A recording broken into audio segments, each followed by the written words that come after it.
Shalom, saudara yang terkasih di dalam Tuhan Yesus Kristus. Pada kesempatan yang indah ini, kita bertemu di channel YouTube Robert B. Dan pada kesempatan pagi hari ini, saya ingin membagikan firman Tuhan mengenai kesusahan. Ya, siapa dari kita yang tidak pernah mengalami yang namanya kesusahan? Satu hari saja. Ya, saya kira semua kita akan sepakat dengan tegas mengatakan kita selalu mengalami kesusahan demi kesusahan. Hari lepas hari, penderitaan, masalah, kesukaran, hari lepas hari. Ya. Karena apa? Karena kita masih hidup. Itu saudara-saudara, karena kita masih hidup. Di Mazmur 90 ayat 10 mengatakan, kebanggaan orang yang hidup itu adalah kesukaran, penderitaan, kesusahan. Itu adalah bagian kebanggaan dari kita. Jadi kalau kita masih hidup, tidak ada kebanggaan lain selain yang namanya kesusahan dan kesukaran itu. Kecuali kita sudah di pondok Rangun atau TPU, dan sejenisnya, alias SD, kita sudah mati. Kita tidak akan mengalami yang namanya lagi kesusahan.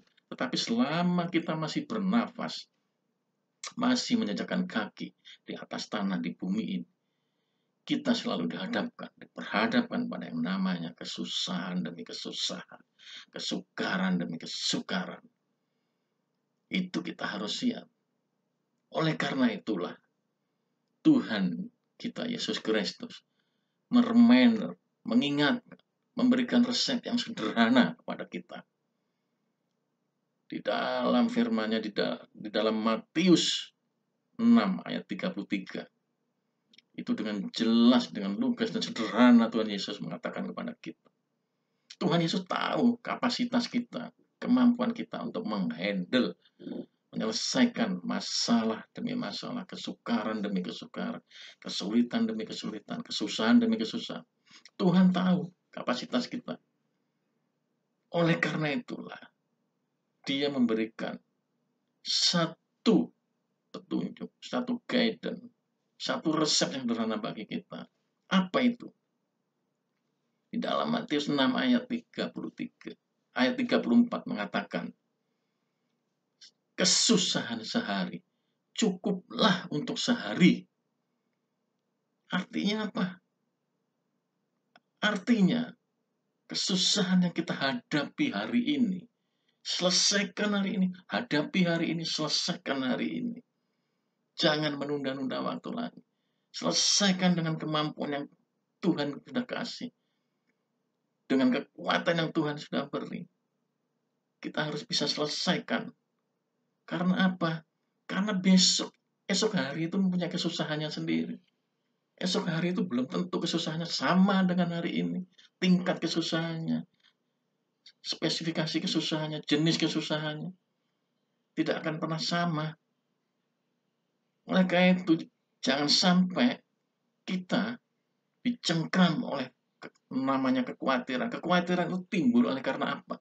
Oleh karena kita memikirkan hal-hal yang berlebihan untuk esok hari.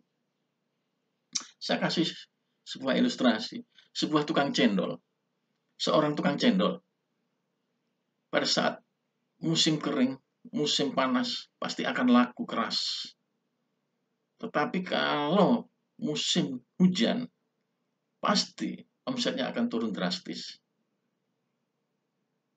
Namun bagaimana bila si tukang cendol ini memiliki kekhawatiran akan esok hari? Jadi misalnya dia harusnya mempersiapkan 50 porsi. Tapi karena dia khawatir esok hari akan hujan, walaupun itu musim hujan, dia menyiapkan separuhnya 25 porsi. Namun ternyata apa, saudara? Besoknya mungkin hujan tapi malam hari, sehingga pagi hari teriknya luar biasa dan cendol yang dia jual kurang untuk dijual. Itulah karena apa? Kekhawatiran itu mencengkeram sehingga tidak bisa lagi dia berpikir, tidak bisa lagi dia menyelesaikan masalah yang sederhana sekalipun. Saya mau katakan satu hal, ketika kekhawatiran itu mencengkeram kita, maka kita tidak bisa bergerak, apalagi menyelesaikan satu masalah yang sederhana sekali. Seperti ilustrasi tukang cendol tadi, dia pasti akan menyesal.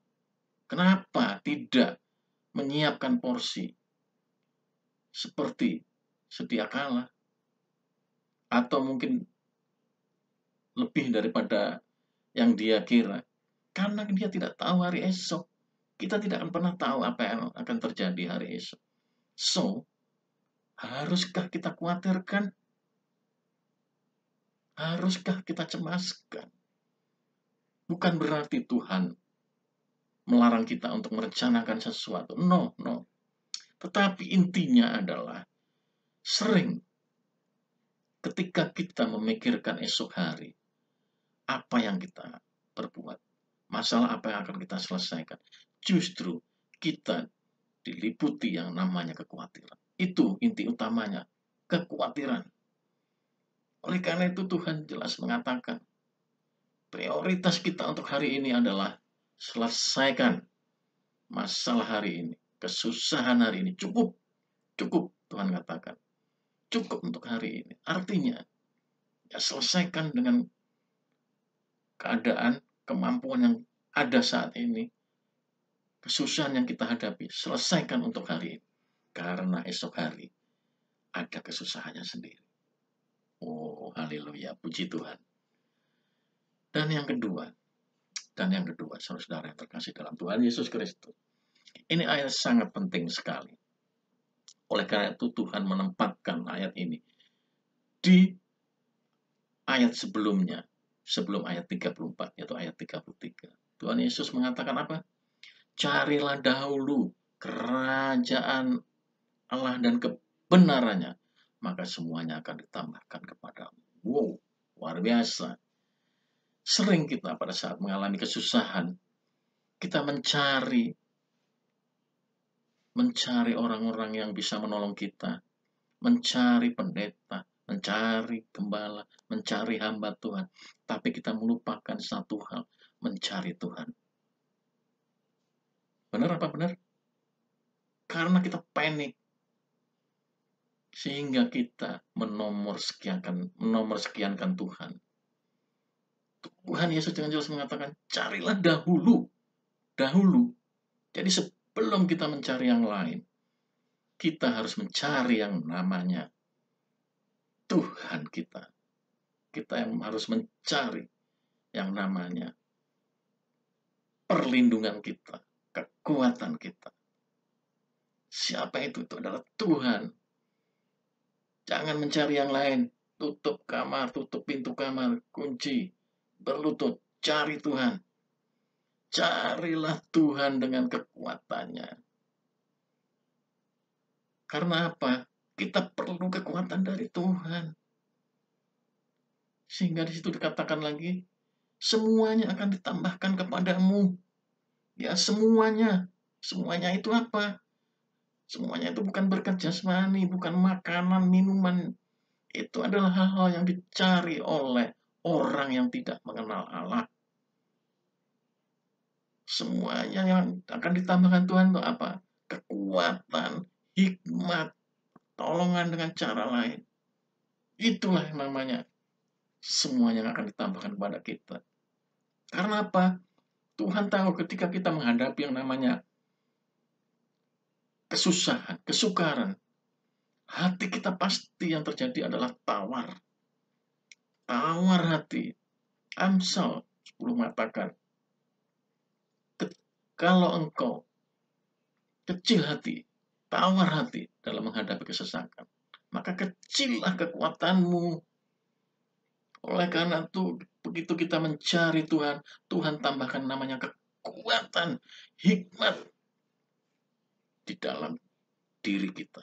Kita berubah menjadi orang yang siap menghadapi kesusahan, menghadapi kesusahan, menghadapi kesukaran, kesulitan, sehingga kita bisa mencari yang namanya jalan keluar. Haleluya. Jadi, satu, kesusahan pasti akan terjadi dan setiap hari kita hadapi.